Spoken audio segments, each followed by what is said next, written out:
嗨，你知道吗？中国高铁的商务舱其实一共有3种哦，分别是蛋壳式、鱼骨式和包厢式。那今天这个视频就带大家一起来解锁一下 ，Let's go！有些高铁站会有专门的商务座候车厅，记得在候车厅的前台登记信息，拿个牌子，到点了会有工作人员根据牌子来找乘客去提前检票。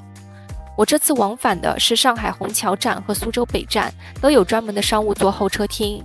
这里不提供主食，但有免费的零食、小吃、饮料和茶水，沙发的座位也会更舒服些。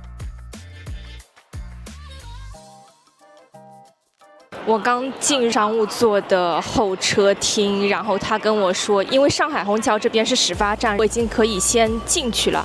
去18、19号去走人工通道，就商务座可以先上车去看一下。这趟是蛋壳式的商务座，这里就是我的位子啦。它真的好宽敞，我把腿伸直也不会碰到前面的座位。换上拖鞋。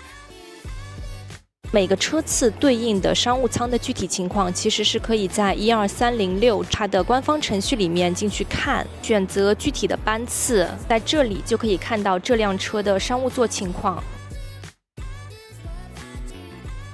带你们来快速看一下商务座的卫生间和洗手台。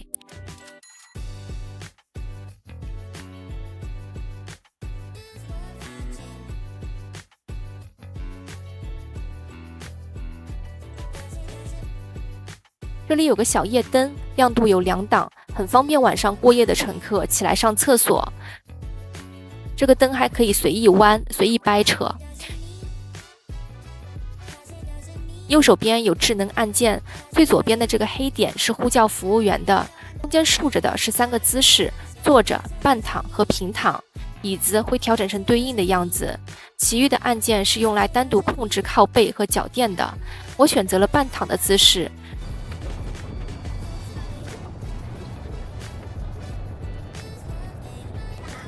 好舒服啊！这里的小桌板特别结实，材质也很扎实，但就是拿出来稍微有点费力。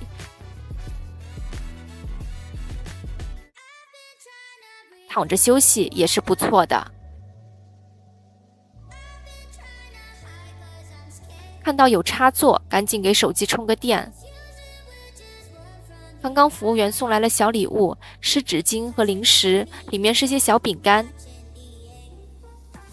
商务座的另外一个好处就是可以提供免费的餐食。今天中午的主食是土豆牛肉饭、1小块玉米、卷心菜、蛋花汤，还有刚才要的1杯饮料。商务餐提供餐食的时间分别是早餐8点以前，中午是11点半到下午1点，晚上是5点半到7点。那之前也有网友吐槽过，他也买了商务舱，但是没有免费的餐食可以吃。再分享一个经验，商务舱的餐食其实是和这个班次的起始站以及终点站，包括起始站和终点站是不是归同一个铁路局管有关系。中国一共有18个铁路局，不同的铁路局他们有各自的管辖范围，会对应不同的城市。那如果这个班次的起点站和终点站是归2个不同的铁路局管的，那么作为商务舱的乘客，大概率你是可以吃到免费的午餐的。那拿我今天这个班次来说吧，我买的票是从上海虹桥到苏州北站的，其实就只有30多分钟，但是因为它起始站是上海虹桥，是归上海的铁路局管的。但是这条线路的终点站呢是太原南，是归太原局管的。因为起始站和终点站是2个不同的铁路局管，所以虽然我买的票其实只有30分钟的时间，但是今天中午我也吃上了午餐。刚刚我过来坐的其实是蛋壳式嘛，蛋壳式也被很多乘客吐槽说，但是看起来没有很高级。但是我今天体验下来，我觉得这个蛋壳舱其实是被大多数人所低估的。它的座位其实非常宽敞，包括是整个设施硬件，我觉得都很好。可能就是这个蛋壳式的商务舱，有时候会有2个座位是临近的，可能私密性不是很高，但总体而言，我觉得它是值这个商务舱的票价的。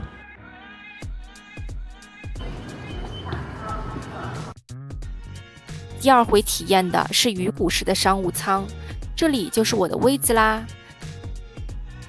因为车厢不大，我这节车厢一共是3排6个位置，它每个座位的私密性真的很不错。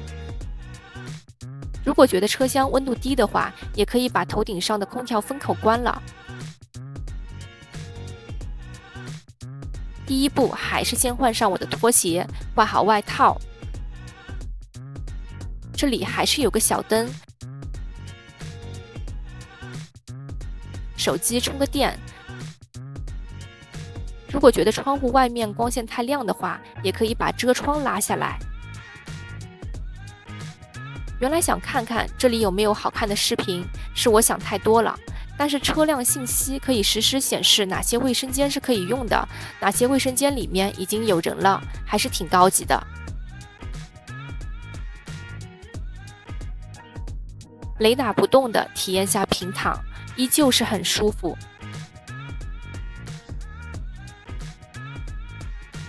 服务员提供了毯子和靠垫，免费茶水，我选择要了瓶饮料。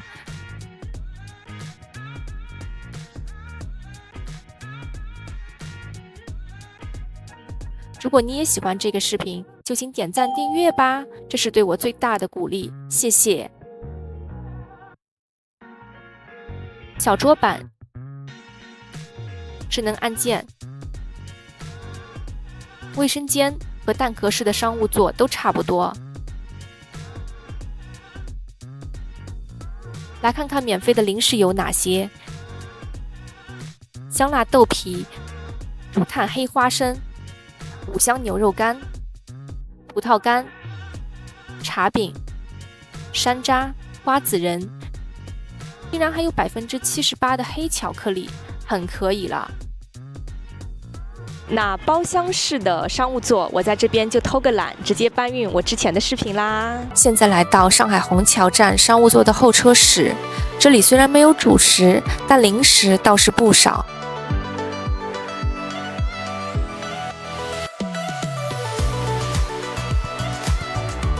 拿个桃肉、山楂、薄荷糖和饮料。在前台登记之后会拿到一个小牌子，因为商务座可以提前进站，到时候会有专门的工作人员通过牌子来找我，带我检票进站。找个位子坐下，慢悠悠地吃着零食，发发呆，打发时间。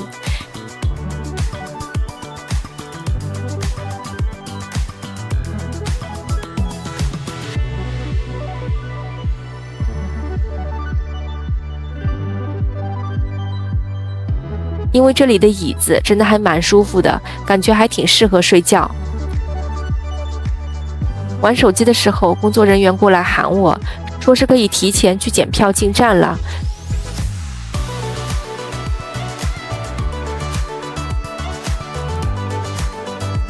然后我们几个同行的商务座乘客都在他的带领下来到站台，如果有行李的话，小姐姐还会帮忙提行李。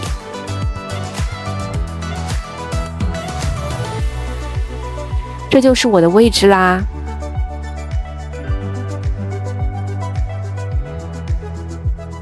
关上门之后，这就是完全属于我自己的世界啦。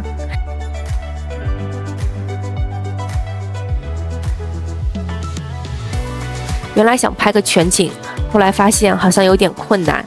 我这次买的是上海虹桥到苏州北的商务票，乘坐的是复兴号的智能动车。因为不同车型对应的商务座构造不太一样，我想体验下有隔门的，于是就选了智能动车。一共是23分钟，商务座票价是145元。座位前面的柜子里还有拖鞋，天知道这有多解放双脚。这个椅子的设计很舒服，头部有个枕头，腰部还有个靠枕。接下来就到了解锁智能设备阶段。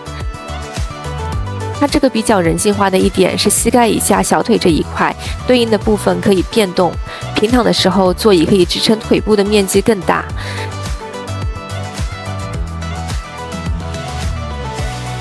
现在这是躺椅。嗨，我是 Daisy， 欢迎来到我的频道。在这里我会分享在中国的所见所闻，如果喜欢就请点赞订阅吧。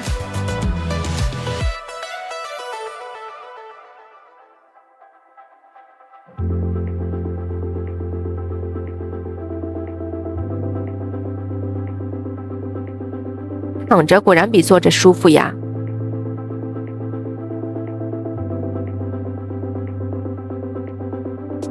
闭会儿眼，假装在这儿睡过觉了，脚丫子也很舒服，很开心呢。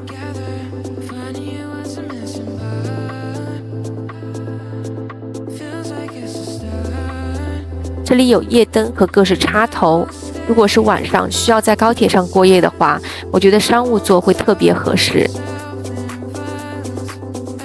再来看看卫生间，这里有电圈纸。我们这一节车厢的话，商务座是6个位子，6个人共用一个卫生间。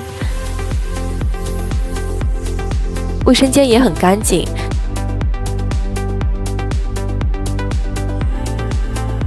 卫生间外面还有个洗手台。进来的时候，乘务员在问其他几位乘客午饭吃什么。因为我乘坐的时间段不是饭点，如果在饭点的话，商务座是会免费赠送餐食的。这一部分会放在视频最后说。原来想看看有没有好看的电视，因为信号不好，所以娱乐中心没加载出来。其他模块也没有很吸引我，感觉娱乐设备还是得自己准备。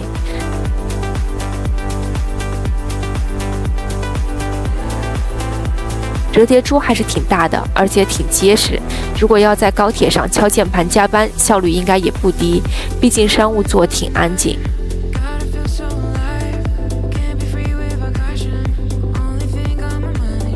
收到了零食包，拆开来之后有这些：黑木耳、紫薯燕麦饼、雪花酥、鸡肉香肠、红心果和蔓越莓干。既然看不了电视，那还是吃点东西吧。抬头看看时间，毕竟就只能买得起20多分钟的商务票，时间不多了。拆了包雪花酥，味道无功无过吧。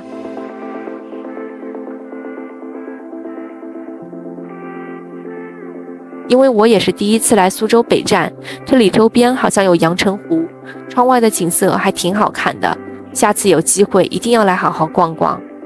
下车的时候才注意到，这班高铁的2个车头连在一起，也就是说是由2辆8节车厢组成的重联动车组，所以检票的时候还是要仔细些，因为乘客是无法在车内从第8车厢走到第9车厢的。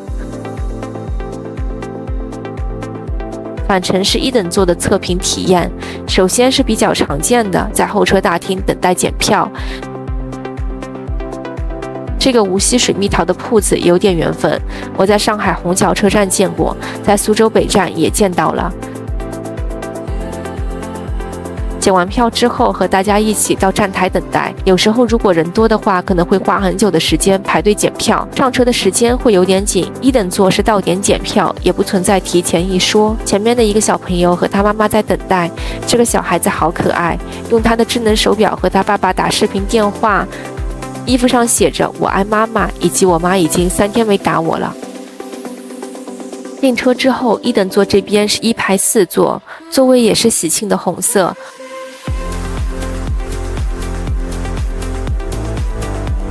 座位前面有个脚踏板，可以把脚放上去，还挺舒服。这里可以挂帽子，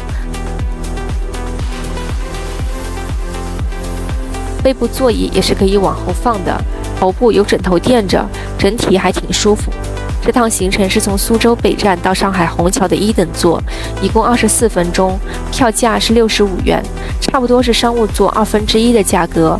座位的上面是行李架，智能开关都在把手附近的位置。车窗附近的遮光板是可以上下拉的。扶手这里还有折叠桌板，打开来我觉得和商务座桌板大小差不多，打工人在这里放电脑是完全没问题的。1等座也收到了零食盒，这个零食盒会因为每个站点当地特色不同而不一样，并不是一成不变的，依旧来个开箱，有豆干、酱牛肉、苏打饼干和山楂条。有一说一，酱牛肉和豆干的味道我觉得还不错呢。在商务座的话，饮料是可以选择的，比如说可乐、雪碧、茶水等等。但是在1等座，好像大家都默认发了一瓶矿泉水。如果你也喜欢这个视频，就请点赞订阅吧，这是对我最大的鼓励，谢谢。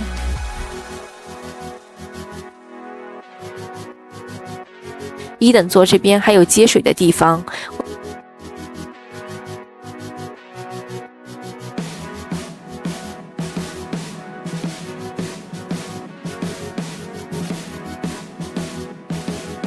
卫生间也还行，但是因为一个车厢的位置有点多，再加上可能会有小朋友，所以不免会有点吵。嗨，现在已经出站啦。那来简单说一下，我觉得高铁的商务舱确实是特别奢华，然后有点像飞机的商务舱和头等舱。另外的话，我感觉商务舱是老年人友好型的。刚刚在商务舱候车厅里面，也是一个跟我年纪可能差不多的一个女孩，带着她爸爸妈妈一起来的。然后这个小姑娘自己去坐了1等座，给爸爸妈妈买的票是商务舱的票。她父母在那儿，因为很多设备可能是有点智能了，可以调整椅背啊，可以躺下来，把那个门给关上。她爸妈确实不会用，乘务员会非常耐心的跟他们说你要怎么用。另外的话，商务舱在中午时间段和晚上时间段还可以送中饭和晚饭。虽然说现在动车高铁也有车上点餐的功能，就是你可以提前1天给自己点餐，然后到点了那个餐饮店，他们会把你的中饭或者是你要的晚饭给你送到你的位子上来。但是这个价格没有很便宜，商务舱如果另外送了中饭和午饭的话，我觉得这个还算是比较划算的。另外一个，我觉得商务舱是老年人友好型的原因是，它还可以给你提供轮椅接送的服务，应该是免费的吧？因为我刚刚听到那个列车长在跟一个老年人说，到站了之后还需不需要轮椅来接？如果需要轮椅来接，可以提前跟他们说，他们可以安排。这一点上，我觉得也是蛮好的，因为老年人可能确实会有腿脚不方便的情况。1等座的话，大家刚刚也看到了，我觉得其实也还不错。就是商务舱它确实比较安静，因为没有小孩子。然后1等座也还是会有小孩子，但是从整体舒适感来说，因为它椅子也能往后靠，所以我觉得也还 OK。那个包括椅子后面还有个枕头，所以整个状态也是非常舒适的。我觉得如果有很长的那种长途，或者说晚上要过夜的，可以考虑商务舱，因为商务舱的价格确实比较贵。如果普通日常出行，我觉得买1等座的票都没有问题，推荐给你们哦。以上就是我的建议了，分享给大家，供你们参考哦。